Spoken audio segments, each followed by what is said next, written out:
ਤੁਸੀਂ ਸੁਣਦੇ ਪਏ ਹੋ ਪੰਜਾਬੀ ਰੇਡੀਓ USA।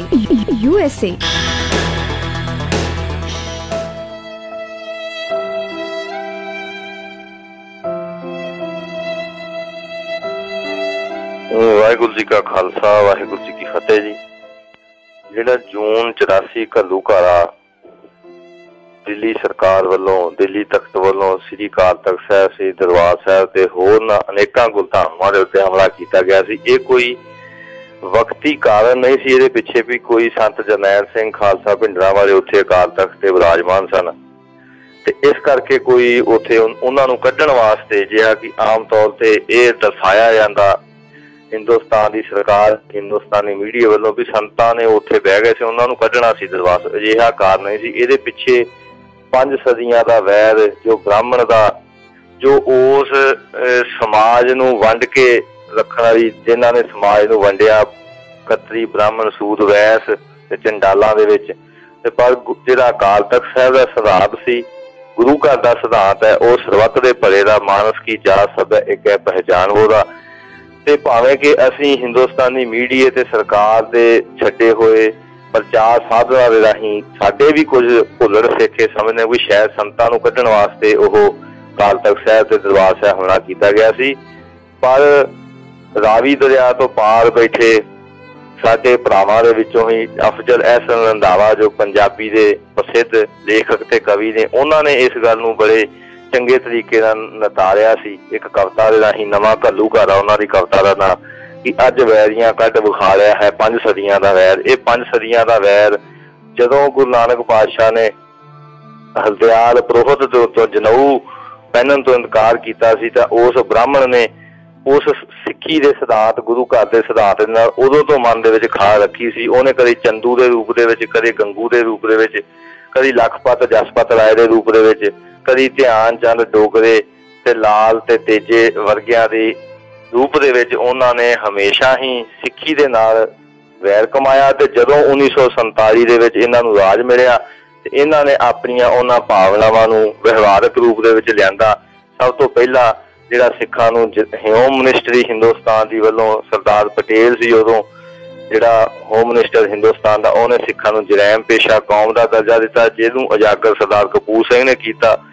ਧਰਮਯੁੱਧ ਮੋਰਚਾ, ਪੰਜਾਬੀ ਸੂਬਾ ਮੋਰਚਾ। ਪਰ ਜਿਹੜੀ ਸੰਤਾਂ ਦੇ ਉੱਤੇ ਆ ਕੇ ਇਹ ਜਿਹੜੀ ਗੱਲ ਟਿਕੀ ਆ ਕੇ ਦਰਬਾਰ ਸਾਹਿਬ ਤੇ ਹਮਲੇ ਦੀ, ਕਿਉਂਕਿ ਸੰਤਾਂ ਨੇ ਸਿੱਖ ਸਪਿਰਿਟ ਨੂੰ, ਸਿੱਖ ਭਾਵਨਾਵਾਂ ਨੂੰ ਇੱਕ ਪੂਰੀ ਉਚਾਈ ਦੇ ਵਿੱਚ ਉਸ 18ਵੀਂ ਸਦੀ ਦੇ ਇਤਿਹਾਸ ਨੂੰ ਦੁਹਰਾ ਦਿੱਤਾ ਕਿ ਸਿੱਖ ਸਪਿਰਿਟ ਹੈ ਜਿਹੜੀ, ਉਹ ਕਿੰਨੀ ਚੜ੍ਹਦੀ ਕਲਾ ਦੇ ਵਿੱਚ ਆਪਣੀ ਕੌਮ ਵਾਸਤੇ, ਪੰਥ ਵਾਸਤੇ, ਸਰਬੱਤ ਦੇ ਭਲੇ ਵਾਸਤੇ ਜਿਹੜਾ ਮੋਰਚਾ ਲੱਗਾ ਸੀ, ਧਰਮਯੁੱਧ ਮੋਰਚਾ। ਸੰਤਾਂ ਨੇ ਉਹਦੀ ਅਰਦਾਸ ਵੀ ਕੀਤੀ ਸੀ ਕਿ ਜੇ ਇਹ ਮੇਰੀ ਨਿੱਜੀ ਮੁਫਾਦ ਵਾਸਤੇ ਹੋਵੇ ਤਾਂ ਇਹ ਜਿਹੜਾ ਮੋਰਚਾ ਅਸਫਲ ਹੋਵੇ, ਜੇ ਇਹ ਪੰਥ ਦੀ ਤੇ ਸਰਬੱਤ ਦੇ ਦੁਨਿਆਈ ਦੇ ਭਲੇ ਵਾਸਤੇ ਹੋਵੇ ਤਾਂ ਇਹਦੀ ਸਫਲਤਾ ਹੋਵੇ। ਸੋ ਉਹ ਜਿਹੜਾ ਦਰਬਾਰ ਸਾਹਿਬ ਤੇ ਹੋਰਨਾਂ ਗੁਰਧਾਮਾਂ ਤੇ ਹਮਲਾ ਸੀ, ਉਹ ਸਿੱਖੀ ਦੇ ਉੱਤੇ ਹਮਲਾ ਸੀ, ਉਹ ਸਿੱਖ ਸਿਧਾਂਤਾਂ ਦੇ ਉੱਤੇ ਹਮਲਾ ਸੀ। ਉਹ ਇੱਕ ਇਮਾਰਤ ਜਾਂ ਗੁਰੂ ਘਰ ਦੇ ਉੱਤੇ ਇਕੱਲਾ ਹਮਲਾ ਨਹੀਂ ਸੀ। ਭਾਵੇਂ ਕਿ ਅੱਜ 28 ਸਾਲ ਬਾਅਦ ਸ੍ਰੀ ਅਕਾਲ ਤਖਤ ਸਾਹਿਬ ਦੀ ਇਮਾਰਤ ਤੇ ਹੋਰ ਗੁਰਧਾਮਾਂ ਦੇ ਉੱਤੇ ਉਹ ਦੇਖ ਨਹੀਂ ਰਹੀ ਕਿ ਉਸ ਤੇ ਹਮਲਾ ਹੋਇਆ ਸੀ ਜਾਂ ਨਹੀਂ ਹੋਇਆ ਸੀ। ਸਾਡੇ ਆਪਣਿਆਂ ਨੇ ਉਹ ਨਿਸ਼ਾਨ ਮਿਟੇ ਦਿੱਤੇ,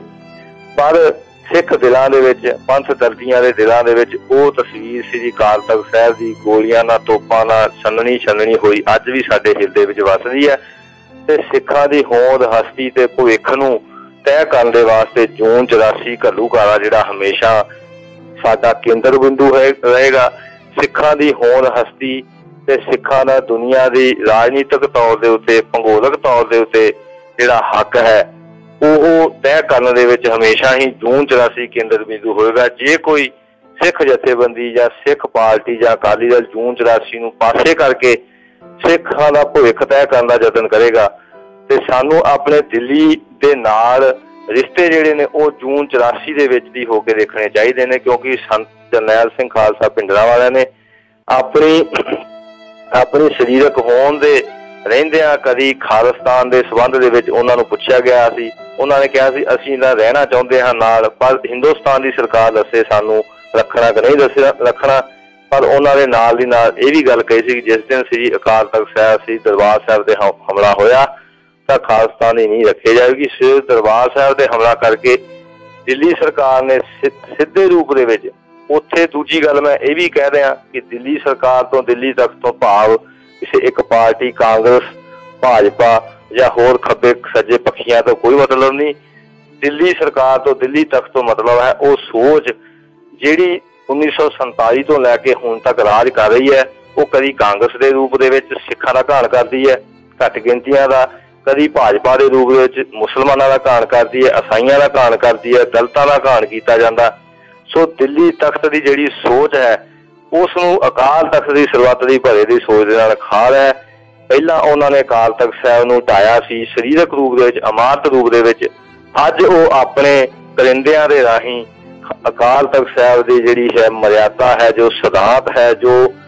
ਗੁਰਮਤਾ ਹੈ, ਸਰਬੱਤ ਖਾਲਸੇ ਦੀਆਂ ਪਰੰਪਰਾਵਾਂ ਨੂੰ ਜਿਹੜਾ ਉਹ ਉਹਨਾਂ ਨੂੰ ਮਾਨਸਿਕ ਤੌਰ ਦੇ ਉੱਤੇ, ਉਹਨੂੰ ਸਿਧਾਂਤਕ ਤੌਰ ਦੇ ਉੱਤੇ ਸਿੱਖਾਂ ਨੂੰ ਅਕਾਲ ਤਖਤ ਤੋਂ ਤੋੜਨ ਦੀਆਂ ਗੱਲਾਂ ਜਿਹੜੀਆਂ ਉਹਨਾਂ ਨੇ ਸਾਜ਼ਿਸ਼ਾਂ ਰਚੀਆਂ ਹੋਈਆਂ ਨੇ, ਉਹਦੇ 'ਚ ਸਾਰੀਆਂ ਦਿੱਲੀ ਤਖਤ ਦੀਆਂ ਅਧੀਨ ਹੋ ਕੇ ਚੱਲਣ ਵਾਲੀਆਂ ਪਾਰਟੀਆਂ ਉਹਨਾਂ ਦੀਆਂ ਭਾਈਵਾਲ ਨੇ। ਸੋ 28 ਸਾਲ ਬਾਅਦ ਅਸੀਂ ਇਹ ਮਹਿਸੂਸ ਕਰਦੇ ਹਾਂ ਕਿ ਜਿਹੜੀ ਨੌਜਵਾਨ ਪੀੜ੍ਹੀ ਪਿਛਲੇ ਸਮੇਂ ਦੌਰਾਨ ਸਿੱਖਾਂ ਦੀ ਨਸਲ ਘਾਤ ਦੇ ਦੌਰਾਨ, ਨਸਲ ਕੁਸ਼ੀ ਦੇ ਦੌਰਾਨ ਖਤਮ ਕਰ ਦਿੱਤੀ ਗਈ ਸੀ, ਪਰ ਇੱਕ ਨਵੀਂ ਪੀੜ੍ਹੀ ਜਿਹੜੇ 1980, 84, 90 ਦੇ ਵਿੱਚ ਜਨਮੇ ਸਨ, ਜੋ ਅੱਜ ਨੌਜਵਾਨ ਹੋ ਰਹੇ ਨੇ, ਮੁੱਛ ਫੁੱਟ ਗੱਭਰੂ ਹੋ ਰਹੇ ਨੇ, ਉਹ ਉਸ ਹਮਲੇ ਨੂੰ,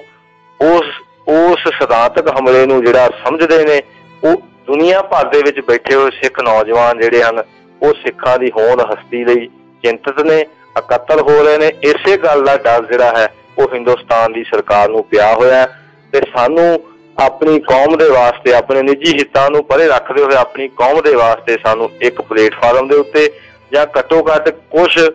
ਜੋ ਸਿਧਾਂਤਕ ਰੂਪ ਦੇ ਵਿੱਚ ਸਾਨੂੰ ਤੈਅ ਕਰਕੇ ਪ੍ਰੋਗਰਾਮ ਵੀ ਸਭ ਤੋਂ ਵੱਡਾ ਕਿ ਅਸੀਂ ਆਪਣਾ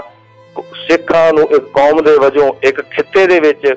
ਇੱਕ ਰਾਜਨੀਤਿਕ ਭੂਗੋਲਕ ਨਕਸ਼ੇ ਦੇ ਵਿੱਚ ਲੈ ਕੇ ਆਉਣਾ, ਤਾਂ ਜੋ ਦੁਨੀਆ ਨੂੰ ਪਤਾ ਲੱਗ ਸਕੇ ਕਿ ਸਿੱਖਾਂ ਦਾ ਜੋ ਸਿਧਾਂਤ ਹੈ ਉਹ ਸਰਬੱਤ ਦੇ ਭਲੇ ਦਾ ਸਿਧਾਂਤ ਹੈ। ਸਾਨੂੰ ਇਸ ਵਾਸਤੇ ਕਾਰਜ ਕਰਨੇ ਚਾਹੀਦੇ ਨੇ।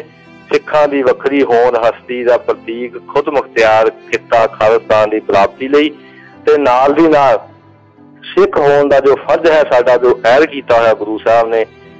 ਉਹ ਸਾਨੂੰ ਨਿਭਾਉਣਾ ਚਾਹੀਦਾ। ਸਾਨੂੰ ਦ੍ਰਿੜ ਹੋਣਾ ਚਾਹੀਦਾ ਆਪਣੇ ਆਪ ਨੂੰ ਬਾਣੀ ਤੇ ਬਾਣੇ ਦੇ ਵਿੱਚ ਪਰਪੱਕ ਰਹਿੰਦਿਆਂ ਹੋਇਆ। ਭਾਵੇਂ ਅਸੀਂ ਕਿਸੇ ਮੁਲਕ ਦੇ ਵਿੱਚ ਵੀ ਬੈਠੇ ਹਾਂ, ਅਸੀਂ ਸਿੱਖੀ ਦੀ ਖੁਸ਼ਬੋਈ ਫੈਲਾਈਏ, ਦੁਨੀਆ ਨੂੰ ਪਤਾ ਲੱਗੇ ਕਿ ਗੁਰੂ ਗ੍ਰੰਥ ਸਾਹਿਬ ਮਹਾਰਾਜ ਸੱਚੇ ਪਾਤਸ਼ਾਹ ਦੇ ਛੰਨੀ ਲੱਗਣ ਨਾਲ, ਉਹਨਾਂ ਦੇ ਚਰਨ ਲੱਗਣ ਨਾਲ, ਉਹਨਾਂ ਦੇ ਸਿਧਾਂਤ ਮੰਨਣ ਦੇ ਨਾਲ ਹੀ ਵਿਸ਼ਵ ਸ਼ਾਂਤੀ ਦਾ ਸੁਨੇਹਾ ਜੋ ਪਰਪੱਕਤਾ ਸਹਿਤ ਫੈਲਾਇਆ ਜਾ ਸਕਦਾ ਹੈ।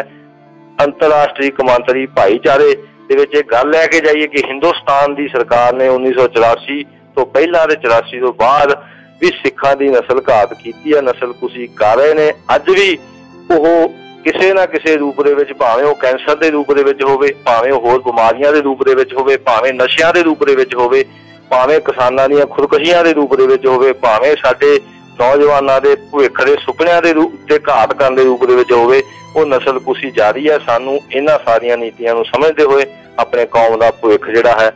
ਉਹ ਬਣਾਉਣਾ ਚਾਹੀਦਾ ਹੈ। ਗੁਰੂ ਗ੍ਰੰਥ ਸਾਹਿਬ ਮਹਾਰਾਜ ਦੇ ਲੜ ਲੱਗ ਕੇ, ਅਮਲ ਛਕ ਕੇ, ਤਿਆਰ ਬਰ ਤਿਆਰ ਹੋ ਕੇ ਸਾਨੂੰ ਕੌਮ ਦੇ ਭਲੇ ਲਈ, ਸਰਬੱਤ ਦੇ ਭਲੇ ਲਈ ਜੂਝਣ ਲਈ ਹਮੇਸ਼ਾ ਤਿਆਰ ਬਰ ਤਿਆਰ ਰਹਿਣਾ ਚਾਹੀਦਾ ਹੈ। ਵਾਹਿਗੁਰੂ ਜੀ ਕਾ ਖਾਲਸਾ, ਵਾਹਿਗੁਰੂ ਜੀ ਕੀ ਫਤਿਹ।